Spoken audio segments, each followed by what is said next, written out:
फिलिस्तीन के साथ धोखा हुआ है। जी हाँ, जो भी इजराइल की फिलिस्तीन के उस जमीन पर रह रहा है ना, बड़े गर्व से जैसे वो जमीन उन्हीं को बिलोंग करती है, वो इजराइल ही है। असलियत तो ये है कि फिलिस्तीन को उनकी जमीन वापस मिलना चाहिए। अस्सलाम वालेकुम, आदाब, सत श्री अकाल। मैं भारत के उन भटके हुए नौजवानों को समझाना चाहता हूँ जो फिलहाल इजराइल से बड़ी हमदर्दी दिखा रहे हैं, कह रहे हैं कि विस्टेंडर इजराइल उनको समझना होगा। पहले तो इजराइल कोई जगह ही नहीं थी, अभी तो फिलिस्तीन का पूरा मैप ही उन लोगों ने कवर कर लिया है।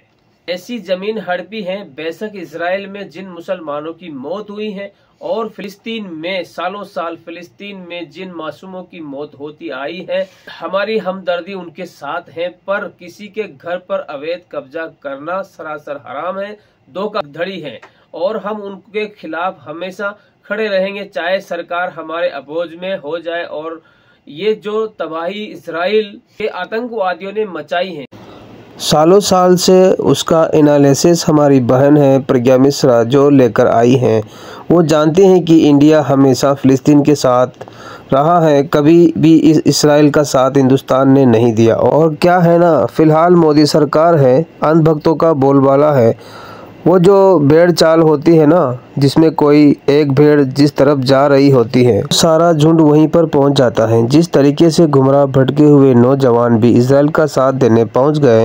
एक मौलवी साहब को मैंने यह कहते हुए सुना था कि उनको इजराइल से कोई मतलब नहीं है, असलियत में सिर्फ उनको मुसलमानों के खिलाफ खड़ा होना है। और अब जितने आक्रोश इन सब इंसिडेंट होते दिखाई दे रहे हैं, लगता तो ऐसा ही रहा है। नमस्कार दोस्तों, भारत पहले फिलिस्तीन के साथ था। भारत का बिल्कुल क्लियर स्टैंड था कि जमीन छीनने वाले इजराइल के साथ भारत किसी भी हाल में खड़ा नहीं होगा।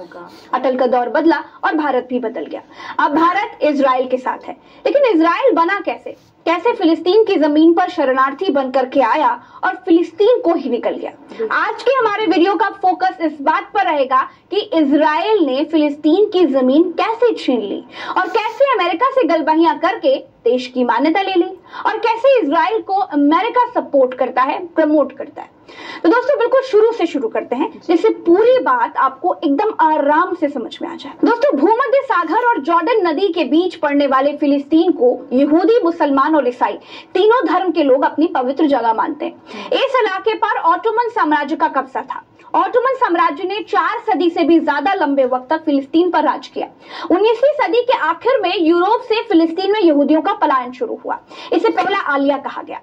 आलिया यहूदियों के दूसरे देशों से पलायन को कहा जाता है। यह पलायन साल 1881 में यूरोप में हो रहे नरसंहार से बचने के लिए हुआ था। इसके बाद 1904 से 1914 के बीच दूसरा आलिया यानी पलायन शुरू हो गया और ये पलायन भी नरसंहार से बचने के लिए हुआ था। हजारों की संख्या में यहूदी फिलिस्तीन में आकर के बसने लगे। इस बीच यानी 1904 से 1914 के बीच ही चाइम वाइजमैन नाम का एक केमिस्ट और ब्रिटेन में यहूदियों का बड़ा लीडर पहली बार फिलिस्तीन जाता है। ये वहां के जाफा इलाके में एक कंपनी बनाता है जिससे फिलिस्तीन में इजराइल की नींव पड़ती है। इसके 3 साल के भीतर एक यहूदी नेशनल फंड बनाया जाता है जिससे फिलिस्तीन में यहूदियों की कॉलोनी बसाने के लिए जमीन खरीदी जाती है। इसके बाद मिर्ज बन आमेर में 60,000 फिलिस्तीनियों को अपना घर छोड़ने के लिए मजबूर किया जाता है। विरोध के बावजूद सालों तक फिलिस्तीन में यहूदियों की एंट्री का सिलसिला जारी रहता है। 20वीं सदी की शुरुआत में जब यहूदियों का पलायन तेज हुआ तो 1909 में पहले यहूदी शहर तेल अवीव की स्थापना हुई। इन सब के बीच ही पहला विश्व युद्ध भी शुरू हो गया। विश्व युद्ध चल ही रहा था कि उस दौरान 1917 में ब्रिटेन में विदेश सचिव आर्थर बॉलफोर्ड ने ब्रिटेन के एक यहूदी नेता लॉर्ड रॉथस्चाइल्ड को एक चिट्ठी लिखी। इसे बॉलफोर्ड डिक्लेरेशन के नाम से जाना जाता है। अब इस चिट्ठी में बॉलफोर्ड ने यहूदियों को फिलिस्तीन में राष्ट्रीय घर देने की बात मान ली थी। इसके साथ ही फिलिस्तीन इलाके में यहूदी राज्य की बड़े स्तर पर नींव पड़ गई थी। पहले विश्व युद्ध के बाद ऑटोमन साम्राज्य का पतन हो गया। फिर ब्रिटेन और फ्रांस ने मिलकर के खाड़ी देशों का बंटवारा कर लिया। सीरिया पर फ्रांस ने कब्जा कर लिया, इराक और फिलिस्तीन पर ब्रिटेन का कब्जा हो गया। ये सब कुछ लीग ऑफ नेशंस की देखरेख में हुआ। मतलब जब यूएन नहीं था तब लीग ऑफ नेशंस काम करता था और यहीं पर अंतरराष्ट्रीय पंचायतें हुआ करती थी। दोस्तों आप ये कहानी बिल्कुल ध्यान से सुनते जाइए, क्योंकि इस वीडियो को देखने के बाद आपके दिमाग में जो भी कंफ्यूजन होंगे कि अच्छा कौन है, इजराइल या फिलिस्तीन, या फिर इजराइल कैसे बना, वो सारे डाउट्स बिल्कुल क्लियर हो जाएंगे। तो दोस्तों फिलिस्तीन अंग्रेजों का गुलाम था। फिलिस्तीन पर पहले विश्व युद्ध के बाद अगले 10 सालों में लगभग 1 लाख यहूदी फिलिस्तीन में बसने के लिए चले आए। अब नतीजा ये हुआ कि 1936 से 1939 के बीच अरब में विद्रोह हो गया, और ये विद्रोह मुस्लिमों ने किया क्योंकि वो अपने देश में घुसे चले आ रहे यहूदियों की खिलाफत कर रहे थे। यूरोप से जान बचाकर भागे यहूदी इस संघर्ष में लड़े। यहूदियों को लगा कि हर जगह पर हम पीटे जा रहे हैं, कब तक पीटते रहेंगे। इस संघर्ष में हजारों लाखों लोग मारे गए। आखिरकार 1939 में ब्रिटेन ने फिलिस्तीन में यहूदियों के आने पर रोक लगा दी। इसी बीच दूसरा विश्व युद्ध भी शुरू हो गया। दूसरे विश्व युद्ध में यहूदियों के खिलाफ जमकर अत्याचार हुए। चुन चुन कर यहूदियों को मारा जाने लगा। यह अत्याचार हिटलर की नाजी सेना कर रही थी। हिटलर की नाजी सेना से बचने के लिए यहूदियों ने फिर भागना तो शुरू किया, लेकिन दुनिया के बाकी मुल्क उन्हें अपने यहाँ शरण देने से बच रहे थे। फिर जगह कहाँ मिली जानते हैं?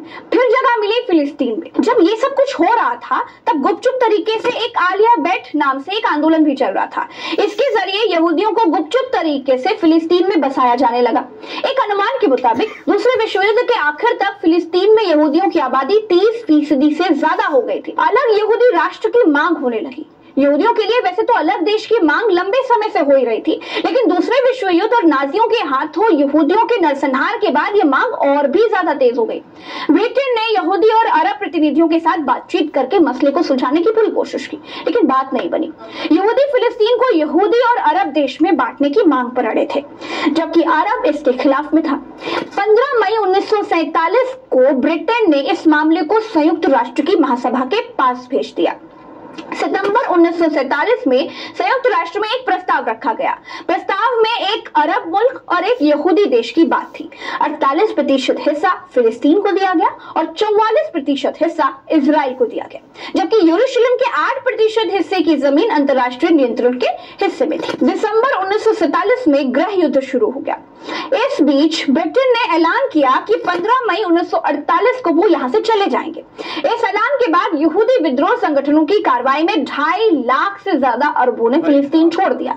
ब्रिटिश शासकों के लौटने के एक दिन पहले 14 मई 1948 को यहूदी नेता डेविड बेन गुरियोन ने एक अलग यहूदी राष्ट्र का ऐलान किया। उन्होंने इसे इजराइल नाम दिया। इजराइल के गठन के एक दिन के बाद ही मिस्र, जॉर्डन, सीरिया और इराक ने हमला कर दिया। ये पहला अरब इजराइल संघर्ष था। दोस्तों अरब और इजरायली सेना के बीच लगभग 1 साल तक संघर्ष चलता रहा। आखिरकार 1949 में सीज फायर का ऐलान हुआ और इजराइल फिलिस्तीन के बीच अस्थायी बॉर्डर बनी। इसे ग्रीन लाइन के नाम से जाना जाता है। सीज फायर की घोषणा से पहले तक जॉर्डन ने वेस्ट बैंक पर कब्जा कर लिया था, जिसमें पूर्वी यरूशलेम का हिस्सा भी शामिल था, जबकि मिस्र ने गाजा पट्टी पर कब्जा कर लिया था। वेस्ट बैंक यरूशलेम और जॉर्डन के पूर्वी इलाके में पड़ता है। फिलिस्तीन और इजराइल दोनों ही इसे अपनी राजधानी बताते हैं। गाजा पट्टी की 50 किलोमीटर से भी ज्यादा लंबी सीमा इजराइल से लगती है। 1967 की लड़ाई में इजराइल ने गाजा पट्टी पर कब्जा कर लिया था, लेकिन साल 2005 में उसने अपना दावा छोड़ दिया था। इसके उलट वेस्ट बैंक पर अभी भी फिलिस्तीनियों का कब्जा है। गाजा पट्टी फिलहाल हमास के नियंत्रण में है। इजराइल हमास को फिलिस्तीन का आतंकी संगठन मानता है। आज की तारीख में इजराइल और फिलिस्तीन के संघर्ष को धार्मिक चश्मे से दिखाया जा रहा है। इतने सालों में फिलिस्तीन के साथ अन्याय का इससे बड़ा उदाहरण नहीं हो सकता कि 1949 में इजराइल को तो अमेरिका के सपोर्ट से एक देश की मान्यता मिल गई थी, लेकिन फिलिस्तीन को नहीं मिली थी, जबकि बंटवारा यूएन ने ही किया था। इजराइल की 2 राजधानियां हैं, तेल अवीव और यरूशलेम। यरूशलेम को इजराइल की राष्ट्रीय राजधानी की मान्यता नहीं थी, लेकिन ट्रंप ने यरूशलेम को भी इजराइल की राजधानी की मान्यता दे दी थी। अब यहाँ पर वो कहावत फिट बैठती है कि जब सैया भाई कोतवाल तब डर काहेगा। दोस्तों अमेरिका ने हमास को आतंकी संगठन घोषित कर रखा है। जब अमेरिका ने ही घोषित कर रखा है तो सब उसे आतंकी संगठन मानते हैं, लेकिन हमास और फिलिस्तीन ऐसा नहीं मानते। अरब देश ऐसा नहीं मानते। हमास फिलिस्तीन में चुनाव लड़ता है और फिलिस्तीन की अघोषित आर्मी होने का दावा करता है। मामला यहाँ पर अटक जाता है कि जिस तरह का सपोर्ट अमेरिका इजराइल का करता है, उस तरह का सपोर्ट अरब देश फिलिस्तीन का नहीं करते हैं। अरब देश ऊपरी मन के साथ फिलिस्तीन का साथ देते हैं। आपको क्या लगता है कि हमास के पास इतने रॉकेट कहां से आ गए कि 20 मिनट में 5000 मिसाइलें दाग डाली? दोस्तों इस वीडियो में इतना ही। इस रिसर्च वीडियो में आपको जो चीजें पसंद आई होंगी कमेंट में जरूर लिखिएगा, और ये वीडियो कैसा लगा इसको शेयर करके बताइएगा। और अगर बहुत शेयर करेंगे तो समझ जाएंगे कि आपको ये वीडियो बहुत अच्छा लगा। चैनल को सब्सक्राइब करना मत भूलिएगा। फेसबुक का पेज अगर देख रहे हैं तो फॉलो कीजिएगा। नमस्कार, राम राम।